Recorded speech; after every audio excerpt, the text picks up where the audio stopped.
Olá, eu sou Ana Luísa, fui orientada pelo professor Vicente Paulo. Vou falar sobre o meu projeto de pesquisa, que é o coping espiritual e intervenções digitais como forma de enfrentamento e apoio à saúde mental dos idosos durante a pandemia da Covid-19.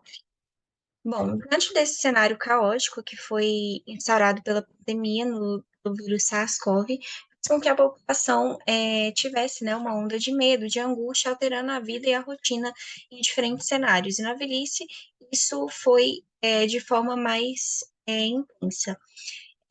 Uma das formas de desenvolver a capacidade de resiliência pode ser por meio do coping, que diz respeito à forma como o indivíduo administra os acontecimentos estressores, ou seja, capacidade dessa pessoa de atrelar esforços para minimizar a ameaça aos danos. Então, a gente pode compreender o coping por meio das práticas espirituais e religiosas.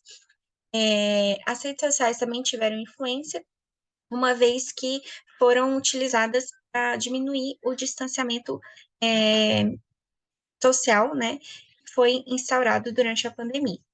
O objetivo do trabalho é pesquisar como o coping religioso e espiritual, através das redes digitais, é, serviu de apoio aos idosos, identificar situações de vulnerabilidade dos idosos durante a pandemia, pesquisar como ocorreu o coping pela população idosa por meio da espiritualidade, analisar a mudança de percepção sobre o envelhecimento antes e depois da pandemia e identificar os sentimentos predominantes que vão afetar a saúde mental e influência das mídias sociais. A metodologia foi usada um método de um estudo quantitativos, em que foram feitas entrevistas semi-estruturadas com idosos infectados ou não, a partir da sua percepção sobre envelhecimento, morte e saúde mental. Todo foram 171 idosos entrevistados de forma virtual e presencial. Foram feitas análises quantitativas pelo software SPSS e qualitativas pelo IRAMU. Ao todo, foram 171 idosos de 60 a 81 anos, sendo 120 mulheres e 51 homens. Os resultados foram feitos pelo Iramutec, sendo produzida nuvem de palavras, análise de similitude e análise de classificação hierárquica.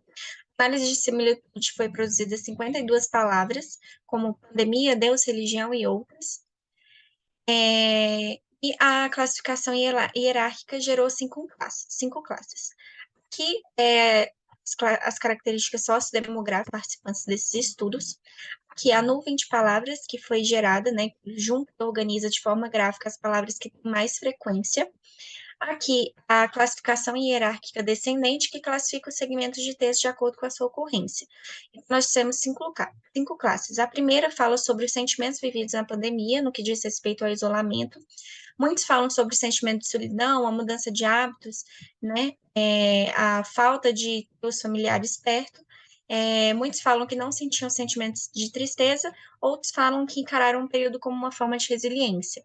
O segundo fala sobre o uso de medicamentos, né, principalmente do tipo de Covid, a influência de religião sobre isso, as informações sobre vacina e a repercussão que isso gerou na sociedade.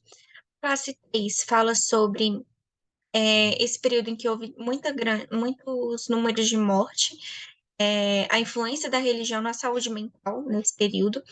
E a pergunta como base aqui é o quão próximo a pessoa ficou da religião nesse período, e se ela não fosse religiosa, ela pensaria da mesma forma? A classe 4, a gente vê a importância da tecnologia no cotidiano, quanto à influência na comunicação, principalmente nesse período de isolamento, em que o recurso físico ficou escasso e o virtual aumentou. E a difusão da tecnologia no meio dos idosos, quanto à questão do acesso e aplicabilidade. Na última classe, a gente vê sobre a percepção deles quanto ao envelhecimento. Muitos falam sobre experiências, aspectos positivos, quanto o fato de poder compartilhar experiências, histórias, processos de vida, adquirir conhecimento, viver bem. Outros falam de aspectos negativos, como limitações, a presença de doenças crônicas e tudo mais.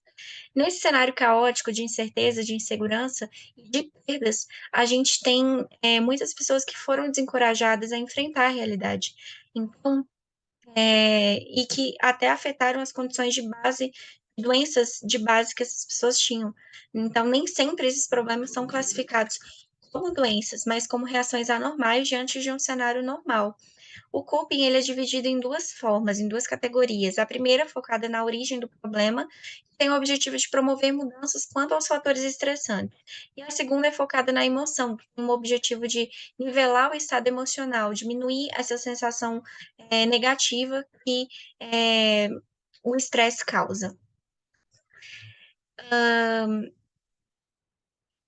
E nesse contexto, né, a, apesar desse estudo ter como limitação o fato de alguns idosos não terem habilidades físicas e funcionais ou vontade de aprender a utilizar as tecnologias, a maioria utilizou para amenizar os efeitos da pandemia quanto à saúde mental. Os estudos descreveram os benefícios das mídias sociais como intervenção social, para independência, prazer, né? O envelhecimento saudável diz em relação à saúde física, mental, independência diária, financeira, né? E os domínios afetados no envelhecimento são os domínios sociais, físicos e psicológicos. E o primeiro de todo é o social, que foi muito afetado durante a pandemia. Então, a presença da espiritualidade e da religiosidade como estratégia de enfrentamento, de culpa, nesse período foi essencial, servindo de esperança e resiliência. Como limitação do estudo, a gente teve pouca quantidade de participantes, né, e o uso de aparelhos eletrônicos não eram muito bem difundidos, não eram muito bem. O formato deles e as funcionalidades eram muito complexas, o que dificultava o manejo deles por meio dos participantes. E os objetivos foram cumpridos, uma vez que a gente conseguiu analisar o coping como uma forma de enfrentar um contexto caótico, né, por meio da população idosa, com o uso da espiritualidade das mídias sociais. Essas foram as referências que eu usei. Obrigada.